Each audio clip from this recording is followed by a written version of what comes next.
están? Muy buenos días. Saludar a quienes a esta hora siguen con las transmisiones a través del mostrador.cl y nos siguen acompañando también, por supuesto, a través de nuestro canal de YouTube, @elmostradorpodcast, como siempre les digo, donde pueden encontrar todo el contenido multimedia. Vamos a analizar lo que nos ha dejado la semana en un nuevo programa de la Semana Política este 11 de junio y lo hago junto a Catalina Riquelme, investigadora cientista política del Instituto Libertad. Gracias, Cata, nuevamente por estar acá. Y ya vemos en pantalla al abogado del Frente Amplio, también Leo Jofré. Todo bien por ex acá. consejero regional también. Ex consejero regional. También. Hola, Fran. Hola, Cata. Hola. Oye, partamos con uno de los temas que ha generado harta controversia desde el fin de semana pasado y que volvió a la agenda ayer con la reaparición en las redes sociales del expresidente Gabriel Boric. Me refiero a todo el debate que han gatillado los embargos totales en las cuentas de los deudores del CAE. Solo para dar contexto a quienes no están viendo, ayer el presidente intervino en este debate a través de su cuenta de X. Señaló que pese a que existía un consenso técnico durante nuestro gobierno, la derecha se negó a legislar para tener un nuevo sistema de financiamiento de la educación superior y aliviar significativamente la deuda del CAE a miles de personas. Dijo que hoy a esos deudores le vacían sus cuentas corrientes intempestivamente, generando graves situaciones de crisis en las economías familiares. Y por supuesto eso gatilló una ola de reacciones. Sobre todo desde el gobierno, consultado el ministro del Interior, biministro Alvarado, señaló, bueno, que primero él hizo un llamado, refiriéndose al presidente, permanentemente durante su gobierno a que iba a condonar el CAE, si no lo cumplió no es problema de este gobierno, y así ese ha sido el tono un poco de las reacciones desde el oficialismo. Lo cierto es que estamos en un debate bien complejo, porque tiene varias capas de análisis. Primero está la responsabilidad hoy día de los deudores de cumplir con las obligaciones financieras que hoy son deudas del Estado. También otra capa de análisis es si es ético o no embargar los sueldos completos y más vaciar las cuentas derechamente de los deudores. Y otra capa de análisis también que les pongo sobre la mesa es, bueno, teniendo este problema, ¿qué hacer más allá de los actuales deudores con el debate más estructural respecto al financiamiento de la educación superior? Recordemos que había un proyecto, o más bien está hoy día en el Congreso, pero que quedó suspendido su debate en relación al cambiar el sistema, el famoso FES. ¿Es algo que debiese retomarse o no por parte de los legisladores? Instalo la pregunta. Cata, arranquemos contigo. Tal como tú lo decías, Fran, yo creo que este tema tiene varias capas de análisis y también tiene que ver con algo que hoy día se está tocando mucho, que dice relación con cómo construimos todo lo que tiene que ver con la política social y también cómo avanzamos hacia el bienestar. Yo creo que ese es uno de los grandes temas que hoy día se está hablando y también de cómo queremos construir el país hacia adelante. Y desde ese punto de vista yo creo que claramente acá los deudores tienen una responsabilidad cuando tú accedes, ¿cierto?, a este beneficio, también firmas algo libre y consentidamente con el compromiso después de hacer un pago. ¿Cuál es el problema que veo yo acá? El problema es que se generaron ciertas expectativas y eso también en su momento, si ustedes recordarán, obedecía a una promesa de gobierno, porque recordemos que Gabriel Boric también, gran parte de su electorado, y aquí toco el Frente Amplio, ¿no? También una cuestión generacional, ¿no? Llega al poder con un gran porcentaje de votación juvenil de nuestra misma generación y desde ese punto de vista era muy atractivo hacer una promesa de campaña que era bastante inviable de poder realizar y como lo vimos no tuvo el asidero porque aquí hay que también tener en cuenta una cuestión bien importante y bien relevante. Cuando se discutía el financiamiento de la educación, el mismo Consejo Fiscal Autónomo y otros organismos técnicos hablaron de lo inviable que era esta nueva propuesta que estaba haciendo el gobierno. Entonces, desde el punto de vista de la responsabilidad, a mí me parece que se generaron expectativas, lo que claramente tuvo consecuencias y evidentemente los deudores dijeron, bueno, si se me va a condonar el CAE, ¿no? ¿Por qué voy a seguir pagándolo? De hecho, sube durante el gobierno de Gabriel Boric más de 25 puntos los egresados morosos del 28 al 55%. Entonces ahora evidentemente que estamos en un nuevo gobierno que tiene otras prioridades, donde tenemos un déficit estructural bastante importante, tenemos que ver también cómo vamos recuperando los recursos y claramente las medidas que se han tomado tienen que ver con cómo podemos recaudar mayores recursos para el Estado, porque además tenemos que pensar que la deuda que hoy día existe y que asciende a más de 4 billones de pesos, o sea, es demasiado importante. Eso significa, para que se entienda, es una deuda que hoy día el Estado le está pagando a los bancos. Claro, y eso, si hacemos el símil, significan 4 años, por ejemplo, del programa de alimentación escolar completo. O sea, con esa plata nosotros pagamos la alimentación de los niños que hoy día se están educando. Entonces, también es un tema de educación, también necesitamos recuperar esos recursos, porque la educación también tiene que ser para todos. Si yo contraje libremente un acuerdo del cual hoy día o en su momento no quise pagar, también tengo que aprender a enfrentar las consecuencias de aquello. Ahora, desde el Frente Amplio entiendo que propusieron un proyecto las diputadas Schneider, la diputada Connie Chonja, no recuerdo qué más, creo que la diputada Yomans, para poder hacer este ejercicio de cobro más proporcionalmente a la realidad de las personas y que no fuera tan intempestivo, como dijo el expresidente, el ejercicio de vaciar por completo las cuentas de la gente, independiente de si ganan más de 5 millones, porque hoy día muchas de las denuncias son de personas que ganan por debajo de los 3,5 millones de pesos. Entonces ahí es un debate delicado el que se está dando. Y por otro lado, tal como señala la Cata, está la potestad del Estado hoy día de poder hacer estos cobros atendiendo a la magnitud de la deuda y bajar la expectativa en relación a lo que se generó durante el gobierno anterior. Es complejo ese equilibrio. ¿Cómo evalúas tú el debate? Yo la verdad frente a esto tengo una posición bastante más drástica, si se quiere ver así, porque parto de la base de que no podemos escindir la discusión de lo que es el CAE. El CAE es una política pública que institucionalizó la usura a favor de los bancos y contra las familias en nuestro país, que lucró con la expectativa de que diferentes personas, muchas veces primeros profesionales de su familia, pudiesen acceder a la educación superior bajo el ideal de que esa accesibilidad mediante la profesionalización iba a poder entregar un mejor futuro de vida, y hoy día vemos que ese paradigma también está en crisis.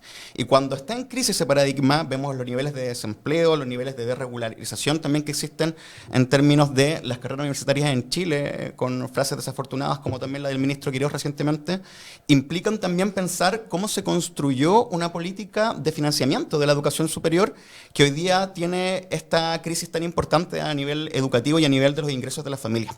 Estamos hablando de un sistema que le entregaba a los bancos un montón de prerrogativas y facultades con una capitalización del interés sobre el interés que finalmente generaba este natosismo que iba aumentando constantemente las deudas con esta reajustabilidad en la UEF, que hoy día hace que, por ejemplo, una persona que pidió un crédito X termine pagando 3 o 4 veces lo que pidió.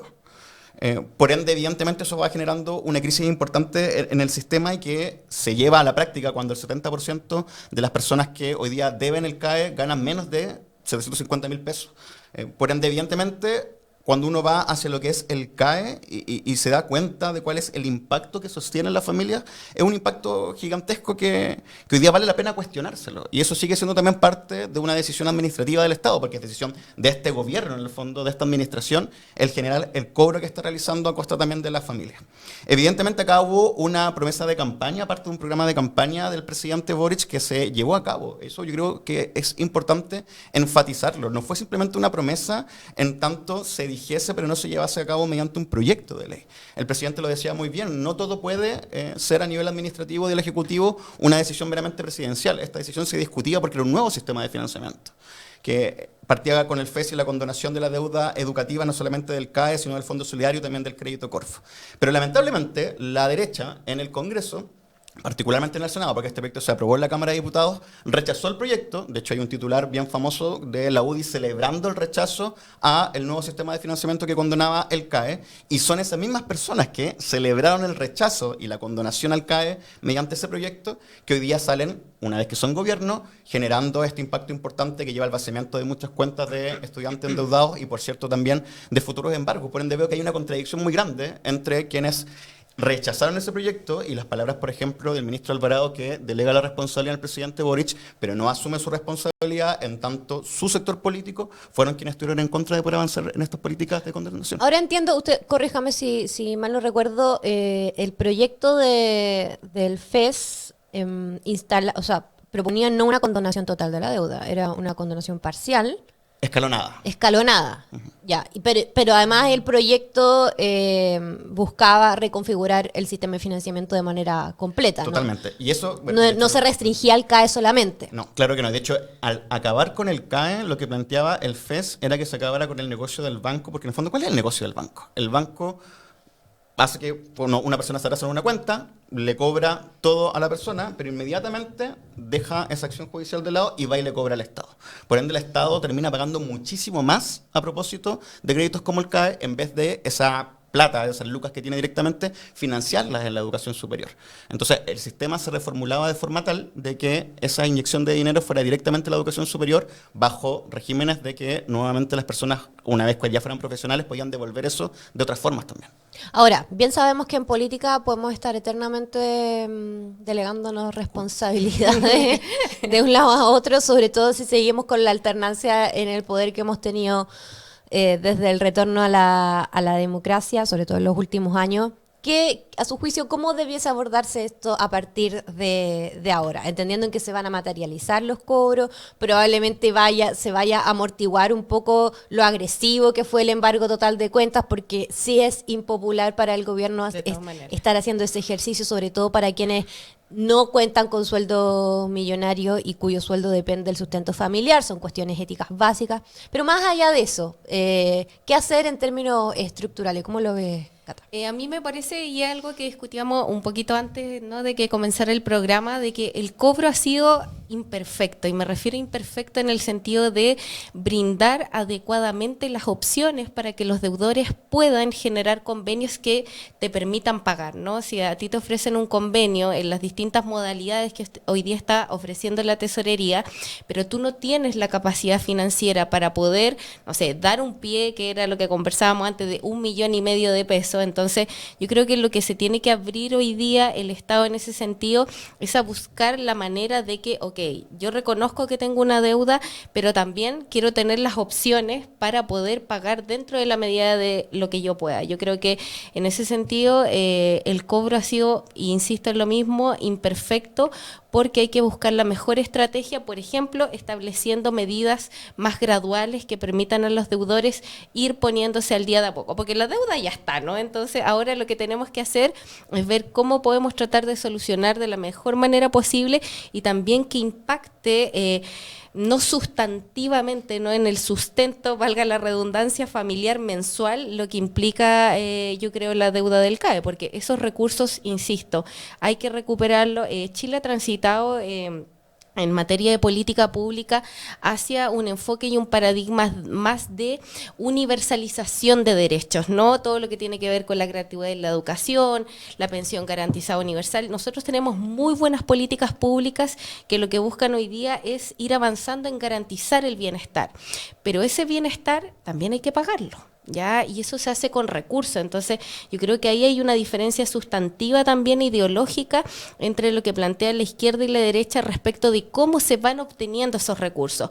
Hoy día tenemos que garantizar nosotros crecimiento económico. Si crecemos más como país, vamos a poder tener más inyección de recursos para precisamente poder garantizar estas políticas sociales que son tan importantes y tan relevantes para nuestro país. El tema de la educación es mucho más estructural, porque hoy día y así lo han dicho, por ejemplo, muchas universidades, las carreras duran más de lo que deberían. O sea, hoy día una carrera que dura 10 semestres perfectamente se podría obtener en 8, y esos son recursos que hoy día está poniendo el Estado. Entonces, ¿de qué manera garantizamos ese bienestar, pero también somos eficientes en el uso de los recursos públicos? Ese es un debate que tiene que darse, que es necesario y que tenemos que ponerle la seriedad, porque en definitiva estamos formando a los jóvenes del futuro. Leo, para cerrar este tema. Creo que damos en el clavo en la discusión, porque yo creo que efectivamente hay una diferencia ideológica importante. Sí. Y esa diferencia ideológica importante se da cuenta cuando nuestro gobierno actual hace todo su esfuerzo en este despliegue de los primeros 3 meses de gestión presidencial en intentar, mediante su mega reforma, bajarle el impuesto a los más ricos que pagan contribuciones, incluyendo a sus ministros y ministras que tienen un patrimonio multimillonario, cuando este gobierno intenta bajar el impuesto corporativo a las grandes empresas de forma drástica en Chile, con una invariabilidad tributaria durante un periodo de tiempo gigantesco, y por ende busca financiar el Estado mediante la presión hacia las familias, aumentando y trasladando la deuda con respecto, por ejemplo, al aumento del precio de las bencinas, cuando persigue a quienes son deudores de esta política pública nefasta, como lo mencionaba anteriormente, que institucionalizó la usura y que deben hoy día el CAE. Entonces, ciertamente la izquierda, como ha sido característico y propio también de su gestión, va a defender los intereses de la familia que hoy día viene afectado a su bolsillo, su calidad de vida, su capacidad de compra, su capacidad de poder desenvolverse en la cotidianeidad, cuando tenemos un gobierno que pone el centro del financiamiento público en el bolsillo de las familias, a costa del bolsillo de las familias, y por otro lado le rebaja los impuestos y las contribuciones a los más ricos del país. Eso sí es una diferencia ideológica y evidentemente vamos a combatirlo de esa manera. Sí, solo para cerrar, indicar que heredamos del gobierno anterior la actual situación económica que tenemos, y me habría encantado que el Frente Amplio y el gobierno hubiesen podido llevar adelante las reformas que querían. Lamentablemente no lo hicieron y Chile eligió un cambio, por eso estamos en democracia y la alternancia en el poder es tan importante. Oye, yo sé que vamos a... Tenía en la pauta el tema de la acusación constitucional contra el exministro Grau a propósito de la situación económica heredada. Brevemente hablemos de eso antes de pasar a la CEP, que va a ser más extendido, pero hasta ahora estarían los votos para aprobar esta AC en la Cámara de Diputados, no así en el Senado. Se están sumando, bueno, hay parlamentarios de la DC, entiendo que están en reflexión, algunos votos del PDG que ya confirmaron su apoyo, RN que dio libertad de acción, sí. UDI, republicanos y libertarios estarían por apoyar esta acusación. ¿Cómo ven el panorama? Yo perdí la cuenta de qué número de acusación constitucional es esta. Yo no lo noté, pero no sé si como 18 llevamos o algo así. Muchísimas. Entonces, evidentemente, y como todas las anteriores, ha entrado en el debate qué tan pertinente es bajo estas materias acudir a la herramienta de la acusación constitucional, que se está degradando la herramienta, y también el precedente, y esto se ha comentado también durante las últimas horas, el precedente que marca acusar constitucionalmente a un ministro de Hacienda por haber fallado en sus proyecciones, que es generalmente lo que pasa con, y lo decía el abogado defensor del exministro Grau, Patricio Zapata, es lo que generalmente pasa con todos los ministros de Hacienda en el pasado. Nadie le achunta exactamente, claro, en términos coloquiales, a la proyección económica del periodo posterior. Entonces, es complejo el análisis también, y estaría aprobándose hasta ahora en la Cámara. Cata. Yo, honestamente, y aquí hablo de manera personal, ¿no? Yo no soy vocera de los partidos, vengo como académica, tengo que decirlo, no estoy de acuerdo con la acusación constitucional, o sea, que se esté utilizando ahora. Creo que es un gustito político, responde muchas veces a cuestiones personales o también a una lógica de empate, ¿no? Como se hizo en el gobierno anterior, hagámoslo de nuevo, y de todas maneras creo que eso degrada la democracia. Agradezco que sea este mecanismo que exista y no otros más que hay en países latinoamericanos, porque si no, la crisis de institucionalidad que tendríamos podría poner en jaque incluso a la democracia, como pasa en otros países. Estábamos hablando con Leo ahora del tema, por ejemplo, de las elecciones en Perú, de la inestabilidad constante que tienen países como el que acabo de nombrar. Entonces, me parece a mí que nosotros tenemos que, y yo siempre hablo de esto, cuidar nuestra democracia, y si nosotros queremos generar certidumbre, sobre todo en materia económica, bien digo, no es del nada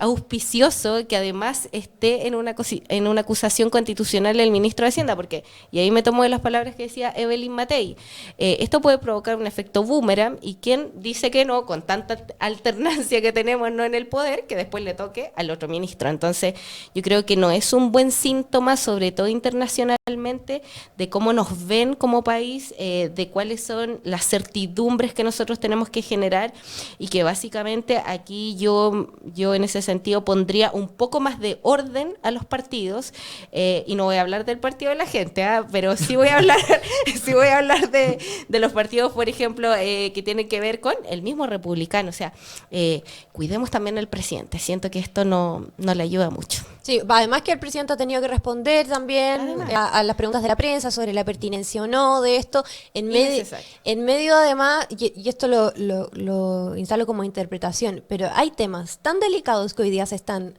legislando en el Congreso, como la reforma económica, que requiere de la energía y la negociación del sistema político en su conjunto. Instalar este tipo de acusaciones sin duda que perjudica las discusiones trascendentales e importantes, sobre todo en magnitud legislativa como las que estamos hablando con la mega reforma. Leo.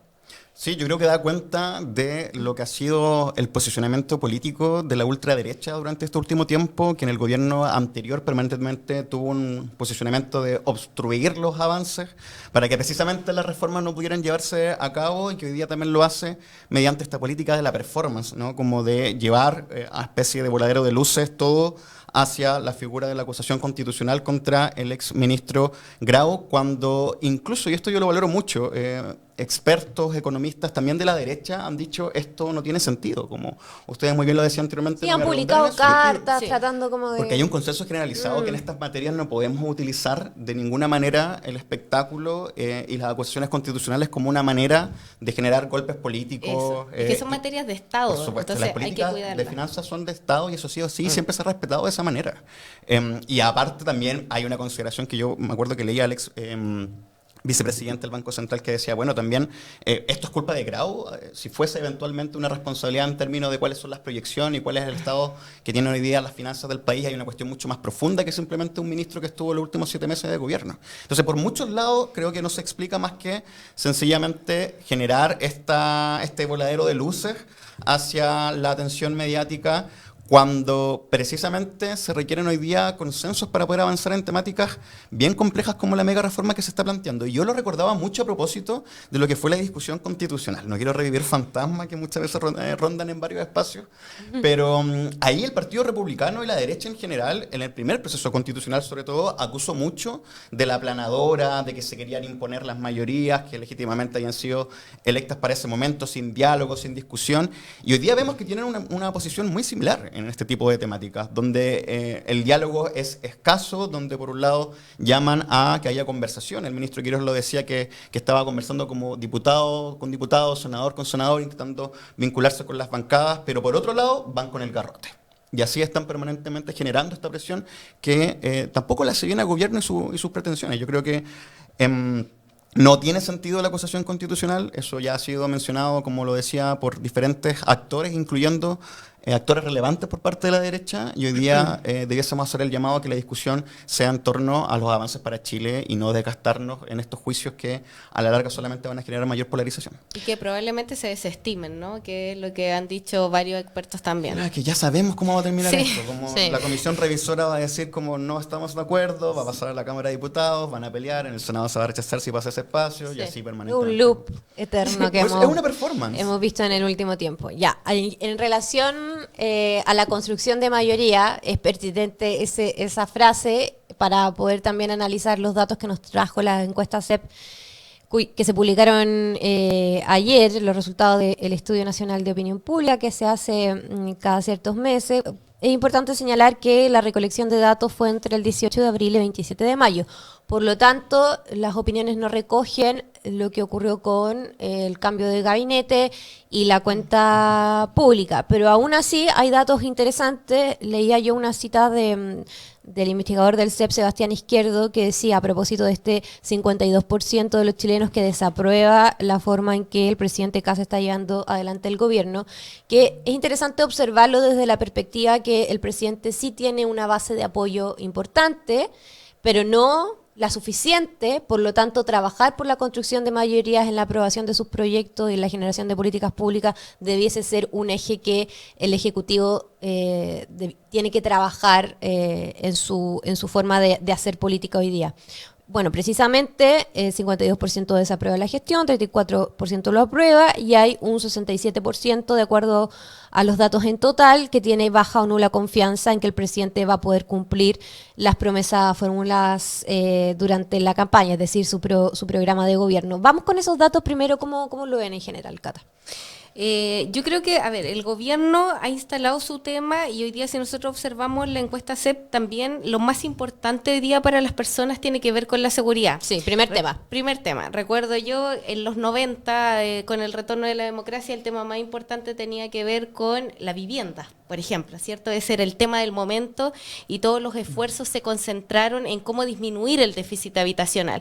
A medida que pasa el tiempo las prioridades van cambiando, después tuvimos el tema de la educación, ¿te acuerdas? Con todo lo que fue la marcha de los pingüinos. Bueno, hoy día yo creo que el gobierno sí ha tenido éxito en el sentido de que ha instalado sus temas. El tema de la seguridad es lo más importante hoy día para los chilenos, pero la instalación de esos temas no necesariamente se traduce en la confianza de que los resultados esperados se logren cumplir. Entonces ahí también hay un tema de expectativas, volvemos a lo mismo.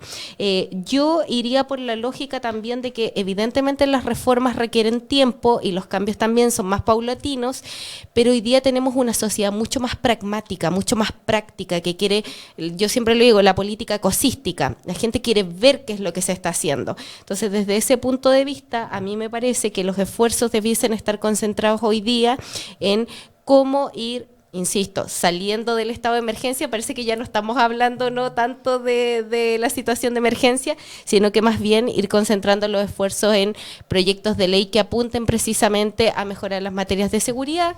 Se ha estado hablando del plan de seguridad, el nuevo ministro, biministro, ¿cierto?, nombró una serie de acciones que se van a hacer en materia de seguridad y yo creo que el cómo se comunica también estos distintas intervenciones o planes va a ser sustancial para lo que viene en el futuro.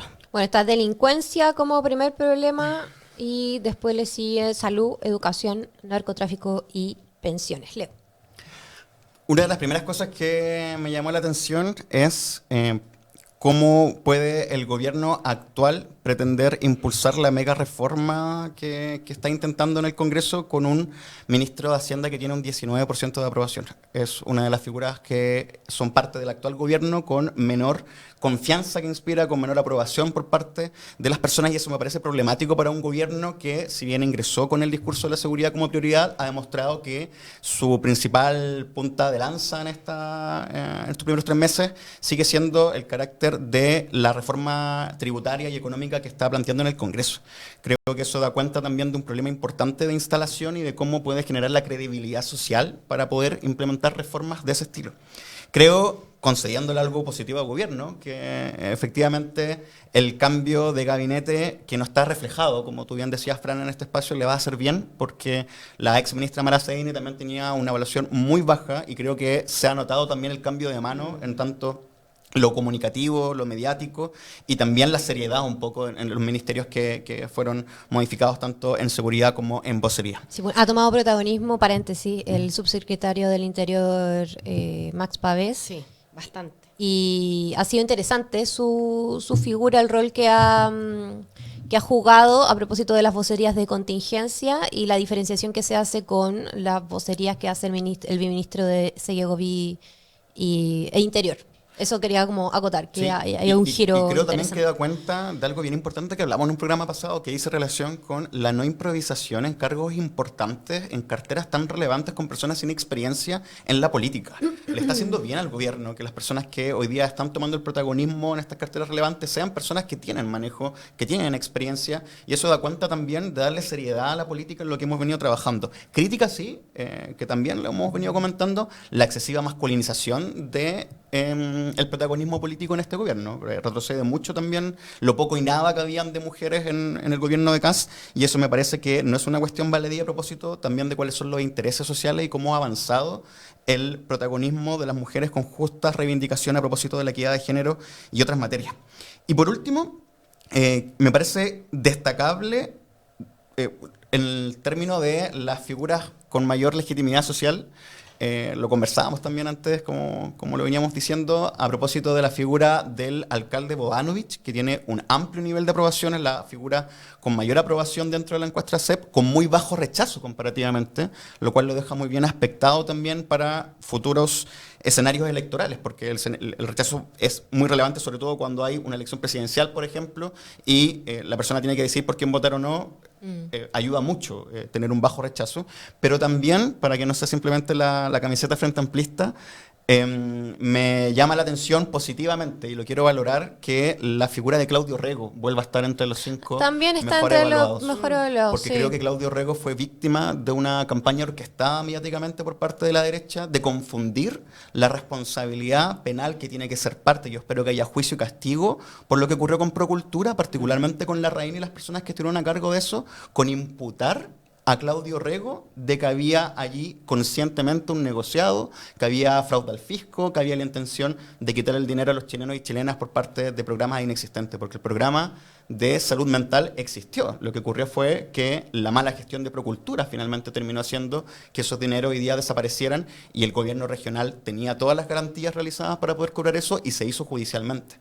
Por ende, me parece muy bien, y yo quiero recalcar que es bien interesante y positivo que la figura de Claudio Rego retome el protagonismo en este escenario después de todo lo que lamentablemente tuvo que pasar, y que fue corroborado tanto por la justicia a nivel de que se rechazó unánimemente su desafuero, como luego en la discusión de carácter penal sobreseído, incluso castigando en costas a la Fiscalía, lo cual da cuenta de todo este armado que se hizo conscientemente para dañar su imagen.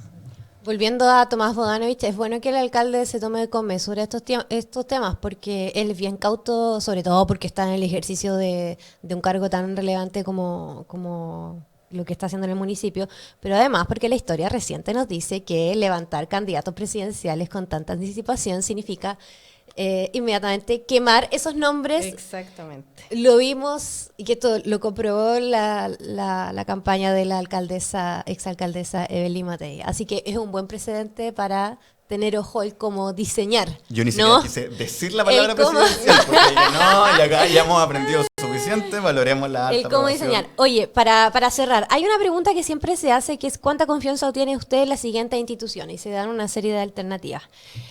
Persistentemente en los últimos años el Congreso y los partidos políticos siguen estando a la cola de esa lista. No hay forma en que los partidos y el Congreso repunten como una institución de confianza para las personas. Y yo creo que lo hemos naturalizado. Se ha naturalizado ese dato. Es gravísimo, porque son las instituciones que ejercen la representación política hoy día en el sistema democrático chileno y están en los niveles de confianza persistentemente en los últimos años. En primer lugar, la PDI, las universidades y carabineros, que también se han mantenido arriba por lo menos desde hace 3 años, que ya están rankeando. Pero ¿qué les parece también ese dato y lo que hemos naturalizado que hoy día estén a la cola del vagón? Yo diría, ojo con una cosa, que un dato que igual pasó medio desapercibido en esta CEP, que si ustedes observan, el 58% de las personas sí está interesada en la política. Sí. Lo que pasa es que no se identifican con un partido político como tal, y tampoco le creen mucho a lo que pasa en el Congreso, ¿no? Pero me llama mucho la atención ese dato y me hace muy feliz, esa es la verdad, porque en definitiva yo creo que a las personas sí le interesa la política, pero no lo que representan hoy día estas instituciones. ¿Y a qué voy con esto? Hoy día me llama profundamente la atención también que hoy día hay mucha credibilidad en lo que aparece en redes sociales. respecto, por ejemplo, más que la televisión. Entonces, yo me pregunto, ¿hacia dónde tenemos que ir avanzando en materia política? Porque la gente sí se interesa, hoy día están viendo mucho en las redes sociales, se han tomado muchos espacios también políticos, entonces pareciera ser, pienso yo, que la lógica es un poco transitar a los distintos nichos que hoy día están creciendo para que, en definitiva, la política pueda tomarse esos espacios de mejor manera. Y en definitiva yo creo que la crisis institucional que hoy día representa el Congreso y los partidos políticos no es algo nuevo, ¿no? El desafío está en cómo transitamos, siento yo, a ir instalando los distintos temas, porque a las personas sí les interesa, pero de qué manera tratamos de conjugar este interés para llegar en definitiva a lo que las personas realmente quieren escuchar y quieren ver. Yo creo que ese es el desafío que tenemos y que yo creo que todos los que estamos en política también creemos y estamos porque pensamos, ¿no?, que al menos queremos que las personas y todos podamos reflexionar críticamente sobre lo que está pasando. Leo, para cerrar. Hay un estudio bien interesante para quienes nos están escuchando a propósito de lo que decía Cata, que se llama Politización sin identificación, de Katia Araujo. Ah, sí. Muy bueno, donde da cuenta precisamente de lo que estamos conversando. A la gente le interesa la política, sí, en diferentes niveles y en diferentes grados. La gente opina, conversa, tanto en redes sociales, en su familia, en círculos de trabajo. El problema sigue siendo en gran parte de quienes militamos en partidos políticos que no hemos logrado generar la identificación necesaria para que esas personas puedan verse representadas en una institución tan importante bajo la estructura democrática que hoy día tenemos. Pero yo lo veo como un desafío bien amplio y extenso que tiene que desarrollarse tanto en la responsabilidad propia de los partidos como también de quienes hoy día tienen vocería pública. Creo que esto es un problema de distintos sectores, no solamente de la derecha, pero por ejemplo una de las cosas que a mí más me dolió del diputado republicano que se lo diciendo yo trabajo de lunes a miércoles, era la desafección que genera con la persona común y corriente que tiene que trabajar de lunes a viernes, a veces sábado, a veces domingo, en largas horas, con largos trayectos de desplazamiento para poder llegar a su trabajo y luego retornar con su familia, y que un diputado tan impunemente pueda decir, yo me fui en mi semana distrital, que es de trabajo, para acercar la política a la población y al barrio. Yo me fui de vacaciones al Caribe y además yo trabajo de lunes a miércoles. Eso simbólicamente genera una diferencia muy importante en el común de la gente. Y evidentemente los partidos políticos que tienen su representación en el Congreso se ven aún más lejanos cuando ocurren este tipo de situaciones. Por ende, creo que hay que hacer un llamado importantísimo a que se tome con seriedad el trabajo parlamentario y de que en definitiva seamos respetuosos también por las personas que construyen este país, que es la clase trabajadora, que no tiene los privilegios que tiene un parlamentario como el diputado republicano. Oye, nos va a faltar tiempo para seguir comentando cosas.